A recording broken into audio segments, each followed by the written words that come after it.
Greetings, Dr. Steffi here. Today is September 11, and it's been 22 years since the biggest terrorist attack on America happened. I thought this is a good day to reflect on what happened and ask you, where were you when that happened?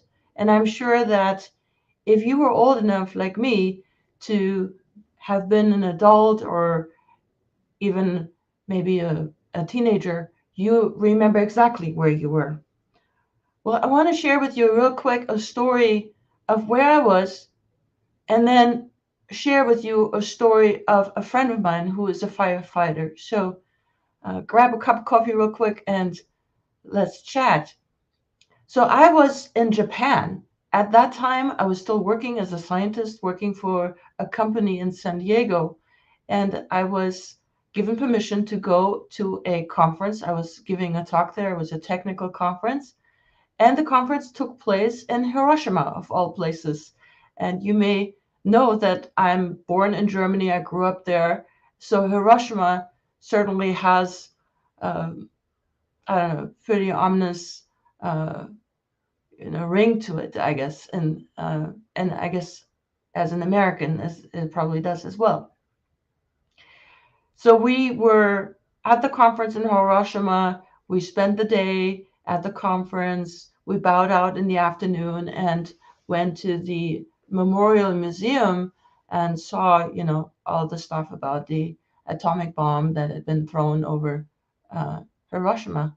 And imagine, so there was only one American at the conference other than me, a professor, and everybody else was from other countries. There was, I think, one German and a Brazilian woman who was a professor, and lots of people from Japan and Russia.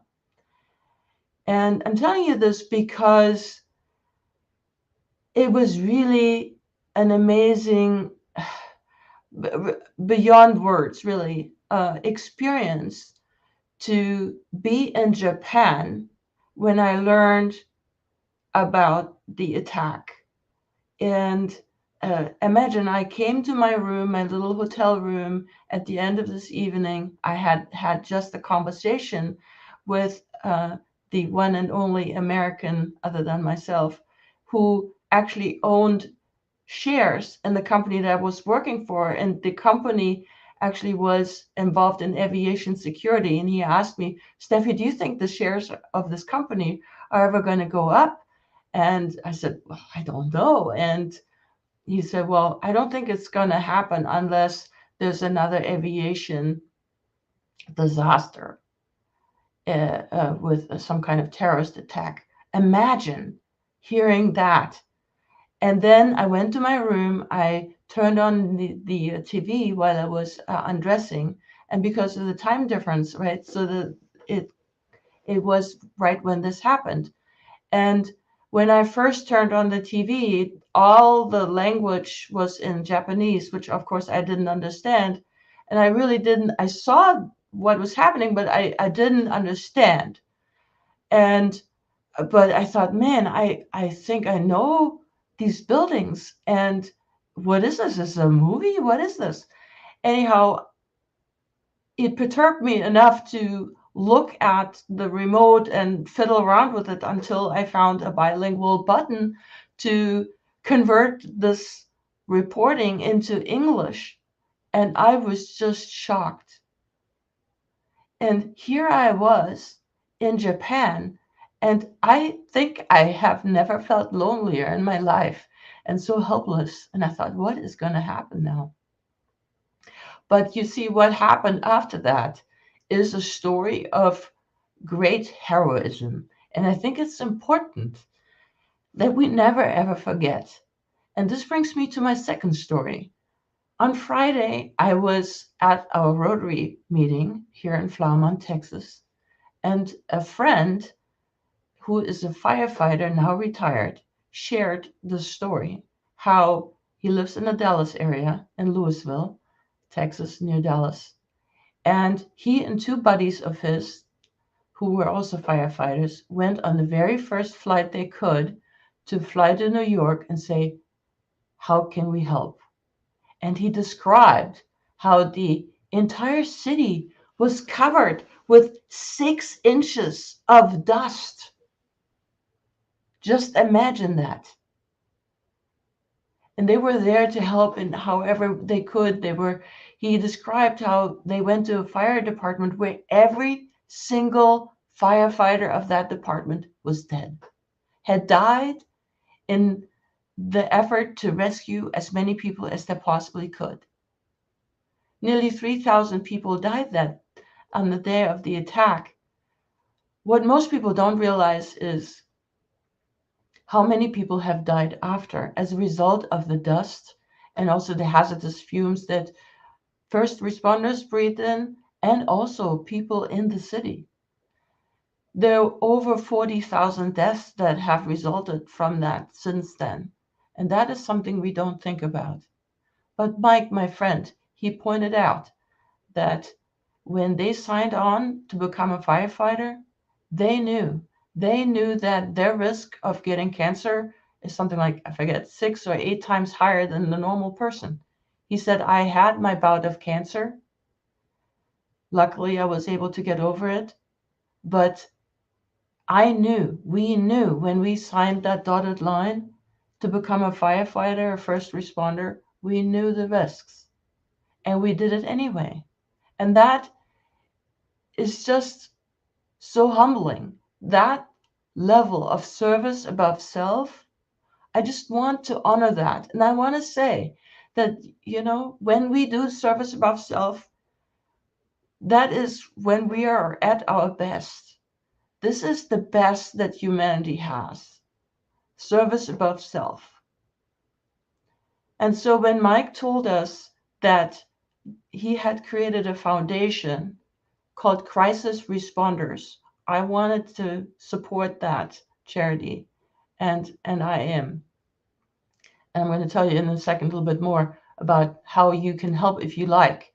But basically what first responders often do, they don't just encounter burning buildings or, in this case, terrorist attacks, but they also encounter a lot of daily crises. What do I mean by daily crisis? I mean, for example, a woman who is a teacher who just got her teaching job and has 6 kids, and they don't have a place to live, so they live in the car. Imagine that, for 10 more days in order to then get a place after she gets her first paycheck. That's a human crisis, and first responders often find themselves in the position where they are the first ones to encounter those situations, and they often help with resources out of their private resources. So what Mike has done is he's created a foundation called Crisis Responders, where people can donate money so that there's more resources available to do that. And so in this case, they found this family a place to stay, and they work with other charities in that. And then they supplied the food so that this family didn't have to stay in their car. And there are many other situations. And I think, once again, service above self, whichever situation we encounter, if we can step up to that, whether that's in our private life or in our business, I think that's what my heart tells me to share with you today as we reflect on 9/11. So I'm going to put a link underneath it because our Cross Timbers Rotary Club is raising quite a bit of money for local charities in the DFW area and the Denton County area every year. Last year we raised $130,000. And what you can do if you would like is you can buy one or several ducks. They're rubber ducks. Basically, they are going to be in a cage that's positioned over a waterfall. And then there's a ceremony where we, open the bottom of that cage and they fall over the waterfall and they float down a river for a little ways until the finish line. And the first few ducks get a prize. The first one actually gets $2,500. So in this way, we have raised $130,000 for about 25 or so charities this year. I think we're up to 39 charities that we're raising funds for. And it is the little steps of everyday people every single day showing just a little bit of service above self that makes all the difference. And so I invite you to join me if you would like, if your heart feels moved by what I'm sharing with you. And let's help Mike and his friends do just that. Give kindness to people and help to people when they need it, just when they need it. And I thank you for your heart. And I'll talk to you tomorrow. Ciao.